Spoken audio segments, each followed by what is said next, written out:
a game about beans trying to slaughter each other. What's not to love? Hi, guys. Oh, hi, Thing. It's a wacky coincidence you're here since... Did somebody say my name? Perfect timing, guys. Today we were going to do a hypothetical fight. BigWing, the benevolent beholder of the biggest behind. And SoupKitchen, the malevolent marauder of malice. What? Hold on, guys. It's my job to say the names and titles. But fine. I guess I'll just have to analyze them, seeing as I've already written out a script and whatnot. Let's just find out who wins. Before we get started, however, it's best to tell everyone that we will be compositing these characters. This includes every media that includes them. With that out of the way, let's begin. What does it take to become the strongest being in the universe? What training regimen must you take to be the very best? Buns. Buns of steel. What? You gotta strengthen your glutes. That's truly the secret to becoming the very best. Wait, so his gimmick is that he has a giant set of cheeks? Yeah. So why isn't his name Big? Now, the lore of BigWing is really, really important. I don't actually have anything written down for his backstory. This will be a first for me. So, he's brown, right? And he has toilet paper on his head, right? So, it could be possible that he's poop. Okay, I guess we could get started on the abilities. It feels wrong doing it so soon, but if his background is unknown, then... Well, first, obviously, we have to bring up his humongous factory. Yes, BigWing's most vital asset is his, yeah. Scaling his height of 3'6" in size, we can assume that his bakery is roughly around a foot in length. If he slams into you with that package, expect devastation. Wait. It says here in the script that if he hits you with his booty, then it could cause an explosion equal to Big Willion tons of TNT. Big Willion. Yeah, a big willion tons. But that's not a number. How many zeros does it even include? A big willion zeros. I'm not even gonna entertain. Enough about his dump truck. Let's talk about his actual truck. More specifically, his chauffeur. John Carr. John Carr is a very talented driver, being able to drive past gunfire, and even his vehicle is able to tank rocket blasts and gunfire. He's also able to drive up mountains and defy the laws of physics by driving on water. Despite having an appearance very similar to Sasuke from the hit anime Naruto, he does wield a mighty trucker hat, one fitting of the name John Carr. John Carr drives a bear, a type of vehicle that can normally only reach speeds of 70 miles per hour. However, John Carr defies this and drives it faster than its intended limit. It can also be a powerful ram, as it can ram through trees, rocks, obstacles, and even people. Personally, I don't see why he doesn't drive a convertible or even a whip.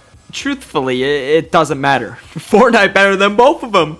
Speaking of which, a scary amount of his arsenal comes from this series.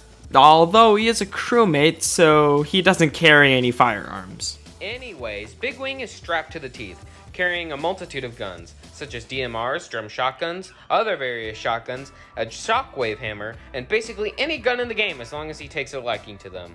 Fortnite is also where he makes his grand appearance. Look at him. Yeah, there he is. He's in the game. Took long enough. BigWing also appears in a Friday Night Funkin' mod. Speaking of appearing in games though, Geno, our beloved possessed doll from the Super Mario franchise, is a being that BigWing and Thing himself can conjure up. Speaking of which, congratulations Thing on the remake and 1000 days of drawing him. Thank you, grassy ass. Geno, as you may know, has the ability to form guns and cannons from his body. It's to be noted though that the Geno summoned do not possess the same power or energy output as the mainline Geno. That doesn't matter all that much though, as BigWing can knock out chunks of the moon and even knock it out of orbit. This feat is actually similar to a Donkey Kong feat where he punches it out of orbit himself. The amount of force he would be exerting here is similar to over 1.72 joules, which would be about dwarf star level. That's my little buddy, let's go! You go, little man! Despite not having anything lore related for our friend here, he surprisingly does carry a lot for merely a small bean-shaped astronaut. And he is perfect that way. Within space, a threat unlike no other arrived. Originally starting out as parasitic leeches that would slowly evolve into stronger pieces of mass. These would become known as the parasites. The parasites serve one main purpose: to consume whatever it could, and these creatures definitely could, given their various features, like flight and audio mimicry. One day, an unnamed astronaut mistakenly came in contact with these parasitic entities and ended up one of their countless victims. More importantly, he became a host to one of the various parasites. To explain how a parasite takes over a host. First, it takes over the host's bloodstream, pierces its body, and begins to take over the body's nutrient. Are you sleeping? Sorry. It's just, kinda hog shmee. To explain, parasites take over. That's like basic science. No, it is not basic science. Oh, whatever. What you need to know is, the parasites, once they take the form of the host, become very unstable on a molecular structure. So it allows for some very interesting abilities and stats. Back to the story of the astronaut. The parasite took his form and used its newfound body as a source of anarchy and mayhem. It became SoupKitchen. Wait, SoupKitchen, why is that his name? To cause mass mayhem, he needed more than just his parasitic abilities, so he amassed an arsenal.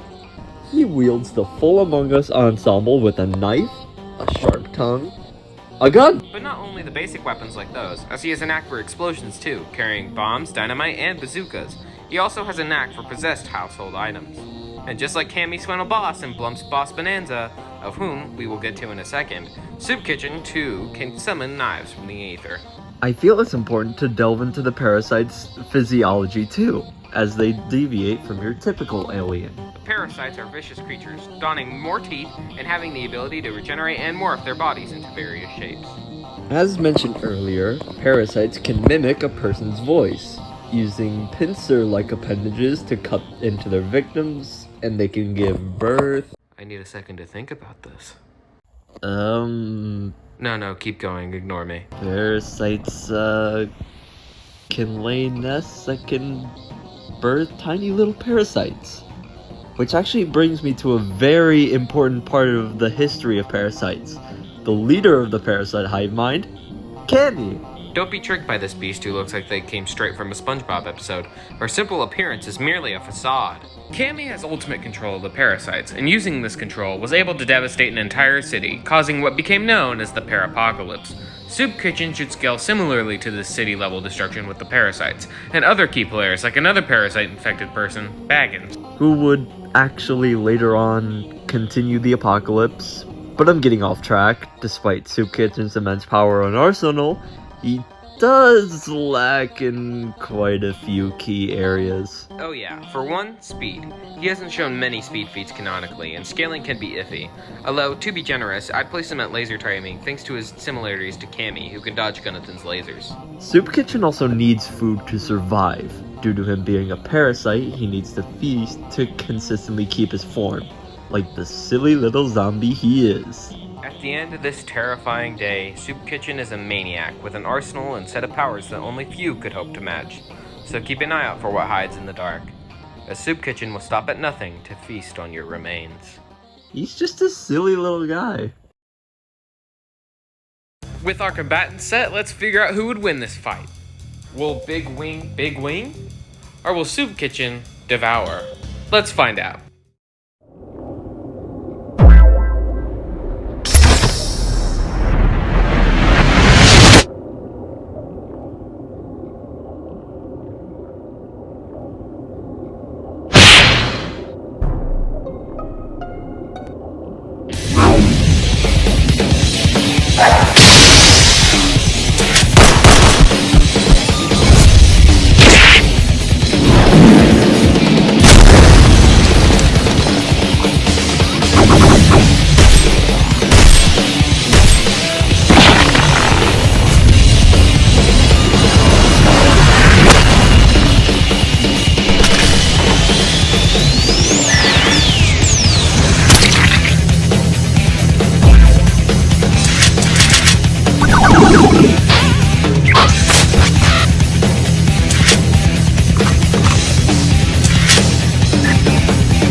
No! Let's go! This fight was interesting, to say the least. SoupKitchen was faster, being able to dodge lasers, while BigWing could only scale to the bullet timing John Carr. Plus, SoupKitchen was more intelligent. However, BigWing held the necessary advantages to win this bout. BigWing has the power advantage, given his big William-ton peach, and the moon feet, I guess. At best, SoupKitchen could arguably destroy a city with his parasites. That's about it. He also had a wackier arsenal, funny enough, which would always leave SoupKitchen guessing. He wouldn't be able to kill as quickly nor efficiently as usual. SoupKitchen could technically gain a power boost from eating items, but the power boost would not be enough, nor does it last long enough.